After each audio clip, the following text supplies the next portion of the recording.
Wuhan coronavirus. This coronavirus is a catastrophe on the scale of Chernobyl for China, but actually it's probably worse than Chernobyl, which was localized in its effect.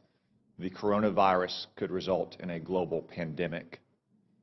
While you were all sleeping overnight, the number of diagnosed cases in China increased by 30%. Now, let me be clear, that's not new cases, that is just newly admitted cases. It is probably several orders of magnitude higher than that. Also, while you were sleeping, China now has its entire border with Russia closed. 2,600 miles, Russia has closed that border. El Al has shut down travel between Israel and China. Air France has shut down travel between China and France. And that's in addition to all the other countries that have already shut down travel. From what we know so far, and there's still many unknowns, this virus could have both a long incubation period, as much as 14 days, and individuals could be contagious while asymptomatic, which was not the case with SARS in 2003. Furthermore, from some cases, it appears the virus could be aerosolized, which means it doesn't require the kind of contact that you have with, say, a married couple kissing each other or a family living in close quarters in a hotel or apartment, but rather the distances we are all sitting apart right now. Yet China is still lying about all of this. They've been lying about it from the very beginning, and you don't need their history of lying about SARS in 2003, though it is relevant here. You just have to see what's happened over the last 2 months.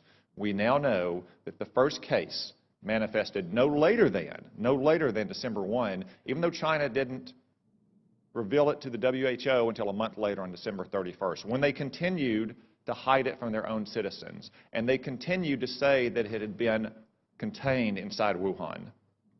Today, it is in every single province in China. They also claimed for almost 2 months, until earlier this week, that it had originated in a seafood market in Wuhan, that locals had contracted it from animals in, say, bat soup or snake tartare. That is not the case.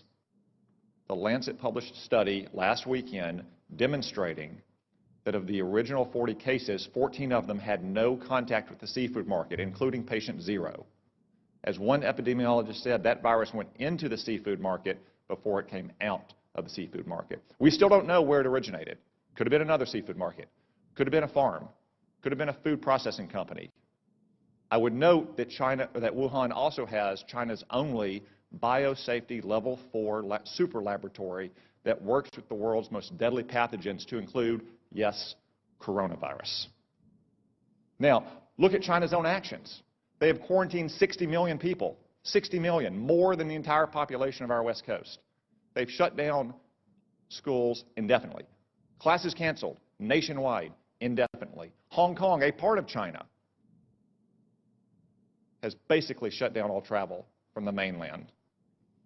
That's why it is essential that we immediately stop all travel on commercial aircraft between China and the United States. Making exceptions, of course, for American citizens to come back, as we just brought back yesterday, allowing essential trade to flow as long as crews on ships and aircraft are not allowed to go into the general population in America, and making exceptions, of course, for medical personnel to go into China to try to get a handle on this.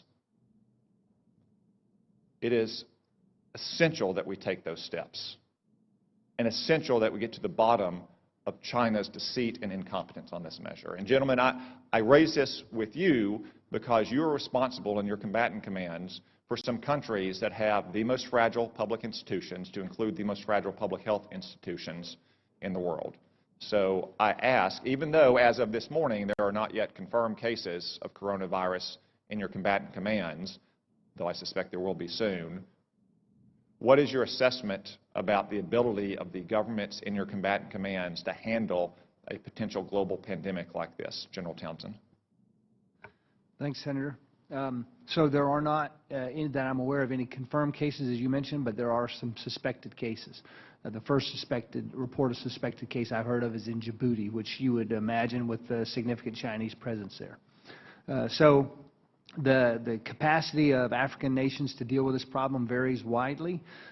For example, in Eastern Africa, Central East Africa, they've been dealing with Ebola, and they've been dealing with Ebola largely on their own and doing a pretty good job of it. So I think capacity there, but anywhere else in Africa is probably not to that degree.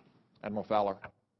The Venezuela crisis has already strained the social services of many of the nations. As you're aware, Senator, we had to deploy the hospital ship Comfort twice in 1 year. To last deployment, 12 different nations, and in one 5-day span, it can do the equivalent of a whole month for a region of some of the major countries. So I would be extremely concerned. Like General Townsend, the capacities vary widely, but in many cases they're strained and to the limit. I'd be very concerned if we saw this spread. Thank you. As a defensive measure, I just say again, it is essential that we shut down all commercial air travel immediately between the United States and China. As an offensive measure, because that probably won't stop it entirely, and because if it becomes a global pandemic, we have to deal with countries with very limited capabilities here. We need a Manhattan Project level effort to work with our best research scientists and laboratories in this country to develop a vaccine as quickly as possible.